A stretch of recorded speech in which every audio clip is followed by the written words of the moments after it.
Առողջության համընդհանուր ապահովագրության հիմնադրամին հայաստանյան մի շարք բուժ հաստատություններ այսպես ասած պարտք են մնացել։ Հիմնադրամը պահանջում է վերադարձնել իր իսկ կողմից հաստատված ֆինանսավորված ամբուլատոր բուժման գումարները։ Բացատրությունը հետևյալն է, որոշ դեպքեր չեն համապատասխանել կառավարության սահմանած չափանիշներին։ Այսինքն հենց հիմնադրամը բուժումը նախ հաստատել, հետո ֆինանսավորել, իսկ ամիսներ անց կլինիկաներից պահանջել է այդ գումարը վերադարձնել։ Որոշումը ընդունելուց հետո, երբ մշտադիտարկումներ էինք իրականացնում, մենք նկատեցինք, որ կան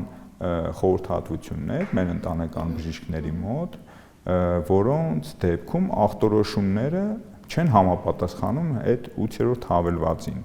Մենք շրջաբերական ենք ուղարկել իրենց, հանդիպումների ընթացքում զգուշացրել ենք։ Մի խումբ բժիշկներ պնդում են, որ այդ պահանջը պետք է կասեցվի, մինչև հստակեցվեն իրավական ու տեխնիկական խնդիրները։ Նրանք ցանկանում են հասկանալ, ինչ իրավական հիմքով են գումարները հետ պահանջում, եթե ծառայությունները առմետ համակարգով ընդունվել, ստուգվել, ֆինանսավորվել է հիմնադրամի կողմից։ Ազատությանը դիմաց տասնյակ բժիշկներից միայն մեկը համաձայնեց խնդրի մասին անձամբ պատմել, բայց անանուն։ 25 տարվա ընտանեկան բժիշկը հարցնում է, ինչու է գումարների վերադարձի պահանջը ներկայացվել միայն 6 ամիս անց եւ ինչպես է ստացվել, որ հարյուրավոր բժիշկներ նույն կերպ են հասկացել աշխատանքի մեխանիզմը։ Պարզվում է, որ մենք ավելի քան 6 ամիս աշխատել ենք ոչ ճիշտ, որովհետեւ ապահովագրական հիմնադրամը որոշել է, որ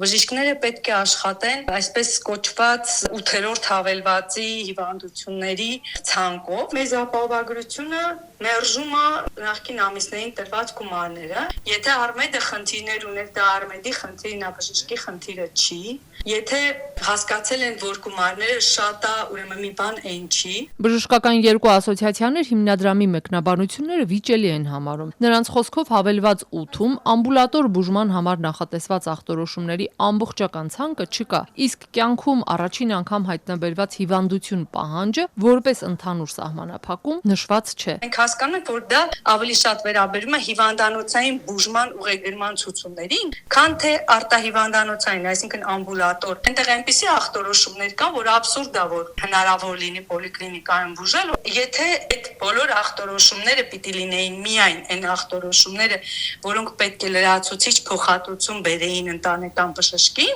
ինչու դա նախորոք չի ասվել, այլ մեզ ասվել է, որ բոլոր սուր դեպքերը կարող են ներկայացվել որպես ուղղակի բժշկի լրացուցիչ ֆինանսավորման հնարավորություն։ Ըստ նրանց գումարների վերադարձի պահանջը կարող է լուրջ խնդիրներ առաջացնել բուժ հաստատությունների համար, քանի որ դրանք արդեն ուղղվել են աշխատավարձերի, հարկերի, սոցիալական վճարների եւ այլ պարտավորությունների մարմանը։ Անանուն մնալ ցանկացող մեր զրուցակիցը վստահ չէ, որ այդ ամիսների ընթացքում նախկինի համեմատ իր ստացած բարձր աշխատավարձը հետ չեն պահանջի։ Ամսական 4 միլիոն եթե պակաս ենք ստանում, տնօրենությունն էլ ասում է, ես ամսական 4 միլիոն որ պակաս ֆինանսավորեմ, ես ոնց եմ տակից դուրս գալու։ Դուք վտանգ տեսնում եք, որ ձեր աշխատավարձից կվերա։ Իհարկե տեսնում ենք։ Ասոցիացիաները հարցնում են, ինչպես կարող է հիմնադրամը նոր մեկնաբանության հիմքով հետ պահանջել նախկինում իր կողմից ստուգված, հաստատված, վճարված գումարները։ Եվ արդյոք այդ ֆինանսական պատասխանատվությունն ամբողջությամբ պետք է կրի բուժ հաստատությունը։ Հիմնադրամի տնօրենի ժամանակավոր պաշտոնակատար Սամվել Խարազյանն Ազատության հետ զրույցում պնդեց, բուժ հաստատություններին պարբերաբար շրջաբերականներով զգուշացրել ու տեղեկացրել են։ Կես տարի անց արդեն պահանջել են վերադարձնել գումարները, անգամ վերադարձի մեխանիզմ են մշակել։ Մենք պայմանավորվել ենք, որ մենք այդ կատարողականի դիմաց ֆինանսավորելիս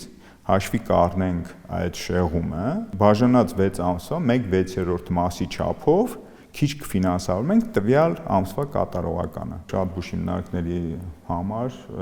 այդ բանը շեղումները մինչև 2-3% է։ Եթե նրանց համար դա կարող է ազդել իրանց ընթացիկ ուրեմն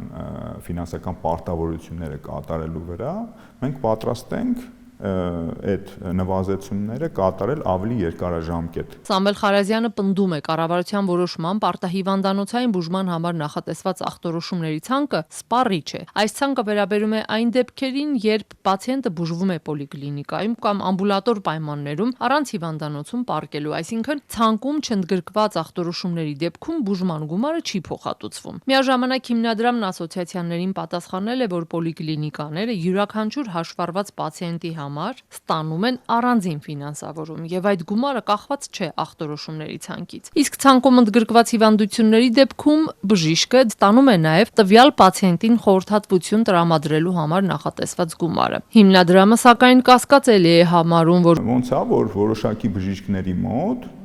այդքան միանգամից նմանատիպ հիվանդներ են, այդ նմանատիպ ախտորոշումներով հիվանդներ են եղել։ Սամվել Խարազյանի խոսքով վերադարձվող գումարը չպետք է պահվի բժիշկների աշխատավարձից, իսկ պատասխանատուն բուժ հաստատությունների ղեկավարներն են ասաց։ Բժշկական կենտրոնները իրանց ուղիղ պարտավորությունը չեն կատարում ու մենք այդ պետքա պահանջենք համապատասխան գործողություններ այդ անձանց նկատմամբ կիրառել։